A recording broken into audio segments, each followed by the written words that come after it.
আমাদের দেশের আমলারা খুব যোগ্য, ভালো অফিসার হয়, ভালো মানুষ হয় না। ভালো মানুষ হতে হলে যে শিক্ষার দরকার, ওই শিক্ষা আমরা এখনো শিক্ষা ব্যবস্থায় সংযোজন করতে পারি না, কারণ আমরা পরিপূর্ণ স্বাধীনই হই নাই। আমরা এখনো কমনওয়েলথের অন্তর্ভুক্ত। কমনওয়েলথের অন্তর্ভুক্ত থাকার মানে ব্রিটিশদের থেকে পুরাপুরি এখনো মুক্ত না, কিছুটা বেজে আছে। প্রিয় ভাইরা, এত কথা বললাম কেন? যে আমাদের দেশে শিক্ষা ব্যবস্থাটাকে ইসলামীকরণ করতে হবে। তখন প্রত্যেক মানুষ হবে তাকওয়াবান, মুত্তাকি, চরিত্রবান। তাকে কাউন্টার দিতে দুদক লাগবে না, সে সেলফ ডিফেন্স, নিজেই গুনাহ থেকে বাঁচবে। এখন দুর্নীতি বন্ধ করবেন কি করে? বাংলাদেশে সবচেয়ে উচ্চ পদ হচ্ছে সচিব। কি এখন একজন সচিবের বেতন কত? স্কেল হচ্ছে মাত্র ৭৮,০০০ টাকা, আনুষঙ্গিক সব মিলিয়ে ১ লাখ টাকা। তো এই সচিবের ঘুষ খাওয়া ছাড়া উপায় আছে? কারণ তার পড়াশোনা করতে হয়েছে MA পাস, তারপর রাত দিন জেগে BCS, ঠিক না? BCS পাস করার পর হয়েছে ছোট চাকরি TNO, তারপর ENO, magistrate, ADM, ADC, DC, তারপর উপসচিব, তারপর বুড়াকালে সচিব। চাকরি নিতে তার লাগছে 1 বিঘা জায়গা বিক্রি করতে হয়েছে বাবার 30 লাখ টাকা। তার বেতন যদি 1 লাখ টাকা হয়, সে তো ঘুষ খাবে। তো নিয়মটা কি? একজন সচিবের বেতন হবে সর্বনিম্ন 10 লক্ষ টাকা, আর আইন থাকবে সচিব যদি ঘুষ খায় তার মৃত্যুদণ্ড। তার চাহিদাও পূরণ করতে হবে, কঠোর আইনও থাকতে হবে। আর সবকিছুর বড় সমাধান শিক্ষার মাধ্যমে আমার দেশের নাগরিকদেরকে সুশিক্ষিত, মার্জিত, চরিত্রবান হিসেবে গড়ে তুলতে হবে। সেই জন্য তাকওয়া ভিত্তিক শিক্ষার কোনো বিকল্প নাই। তাহলে কিন্তু আমাদের দেশে দুর্নীতি থাকবে না। এখন আছে না নাই? কারণ যারা অফিসার হচ্ছে, বড় বড় অফিসার, তারা ভালো অফিসার হচ্ছে, ভালো মানুষ তো হচ্ছে না। কি হচ্ছে? ভালো অফিসার।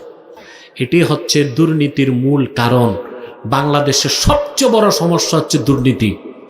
দায়িত্বপূর্ণ পদগুলোতে যদি আল্লাহওয়ালা বুজুর্গ মানুষগুলো জায়গা পেত, আল্লাহওয়ালা বুজুর্গ হইতে মাদ্রাসাতেই পড়তে হবে নাকি? স্কুলে পড়লে হওয়া যায় না? কথা বলে না। হোক মাদ্রাসায়, হোক স্কুল, ভার্সিটি, কোন ব্যক্তি যদি ইমানদার হয়, কোরআন হাদিসের মৌলিক শিক্ষা অর্জন করে, তাকওয়া ভিত্তিক জীবন যাপন করে, সে হোক আলেম কিংবা গায়রে আলেম, মাদ্রাসায় পড়ুক বা ভার্সিটিতে পড়ুক, সে আল্লাহওয়ালা বুজুর্গ হতে পারে। পারে কি না? এটার জন্য দরকার তাকওয়া। কি দরকার? তাকওয়া। শিক্ষা কি ইসলামাইজেশনের বিষয়টাকে আমি একটু ব্যাখ্যা করে দিচ্ছি আপনাদেরকে। যেমন মনে করেন, বিজ্ঞানের প্রত্যেকটা শাখার আবিষ্কার করছে মুসলমান। কারা করছে? আমাদের দেশের ভার্সিটিতে কি এই ইতিহাসটা পড়ানো হয়? মেডিকেল সায়েন্স, চিকিৎসা বিজ্ঞান। আপনারা বলতে পারেন চিকিৎসা বিজ্ঞানের জনকের নাম? না, এটা ভুল তথ্য। চিকিৎসা বিজ্ঞানের জনক হচ্ছে আবুল কাসেম জাহরাবি। জাহরাবি, আবুল কাসেম জাহরাবি, যিনি স্পেনের একজন দার্শনিক ছিলেন। আজ থেকে 900 বছর আগে মুসলিম দার্শনিক। চিকিৎসা বিজ্ঞানের উপর তিনি কিতাব লিখে গেছেন 30 খণ্ড।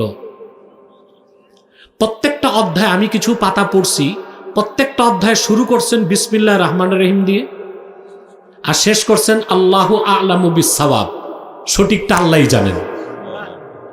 আবুল কাসেম জাহরাবি। ইউরোপও তাকে চিকিৎসা বিজ্ঞানের জনক হিসেবে মেনে নিয়েছে। 900 বছর আগে তিনি দাঁত উঠানোর যন্ত্র বানাইছেন 250। কত?